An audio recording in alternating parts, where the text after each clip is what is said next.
The iconic van from the 80s show, the A-Team, is up for auction, and no, the real A-Team van is not all black. What up to my peoples, and welcome to Retro Crunch. So if you're a fan of 80s TV shows, and especially the A-Team, which starred Mr. T and his band of brothers as a team of ex-Special Forces soldiers that are on the run for a crime that they didn't commit, you're in good company. There is one team member that doesn't really get enough recognition though. That two-tone black and gray GMC with the red stripe and the awesome roof spoiler and that cool grill guard, it is one of the most iconic television vehicles of them all, and it can be yours. If you do win the bid when it goes to auction, that's coming up soon. Now, before we get to the auction, some of you are saying, wait, that is not the van from the show. That van was actually all black, but that's not true. Practically half of the fans of the show actually don't remember that it was actually black and metallic gray. In the first two seasons of the A-Team, the paint was actually black, but it was glossy with that metallic gray. And in some shots, you could actually see the film crew in the reflection of the van.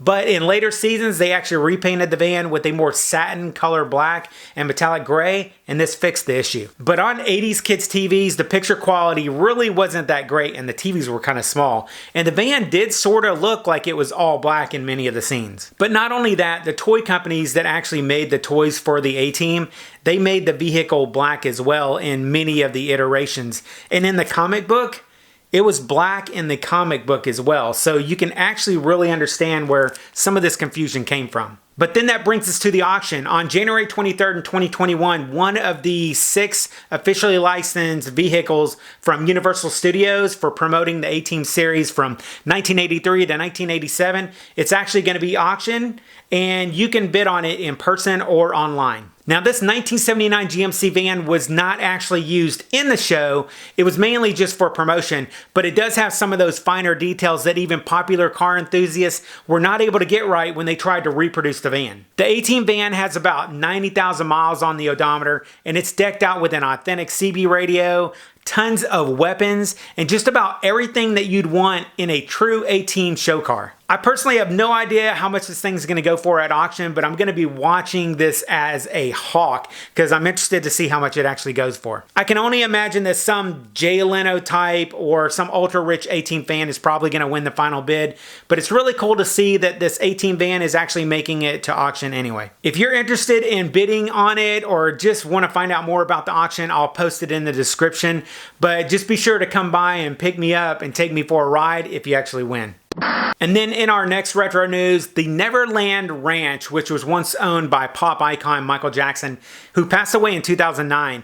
This ranch is actually, it's been up for sale many times over the years, and it never sold. They even changed the name from Neverland Ranch to its original name, Sycamore Valley Ranch. The asking price of the Neverland property was $100 million in 2016. Then they dropped it to $67 million a year later, and they still couldn't sell it. Michael Jackson bought that property in 1987, and he actually named it after the fantasy world of Peter Pan. But finally, after all these years, billionaire Ron Burkle, who actually once knew Michael Jackson personally, he bought the ranch for $22 million. $22 million, that's a lot for any kind of ranch, but as an 80s kid, I always wanted to visit Neverland Ranch. Now, Michael Jackson, he actually turned this place into an amusement park. It had a train that ran through it. It had its own movie theater. I mean, it was amazing. And it was just one of those places that 80s kids really thought would be an amazing place to go visit. I definitely will be interested to see what the new owner is going to be doing with this property in the future, but one thing's for sure, they're probably not going to rename it Neverland Ranch again. But let me know what you guys think about the sale of this property, and is it something that you might have bought? Let me know in the comments down below. Then a few more stories that I want to let you guys know about. First off, Cobra Kai Season 3, they moved up the release date. It's now coming out on January 1st. So this is something I'm definitely going to be binge watching. I cannot wait to find out what happened to Miguel. Then if you're a comic book fan like I am, Marvel Comics are putting out an omnibus that collects all of the comic books that were actually published in August of 1961. This thing's going to be coming out on August of 2021. So if you're a comic book fan, this is definitely something you might want to pick up. Then coming to America, they finally put out their first trailer for the new movie.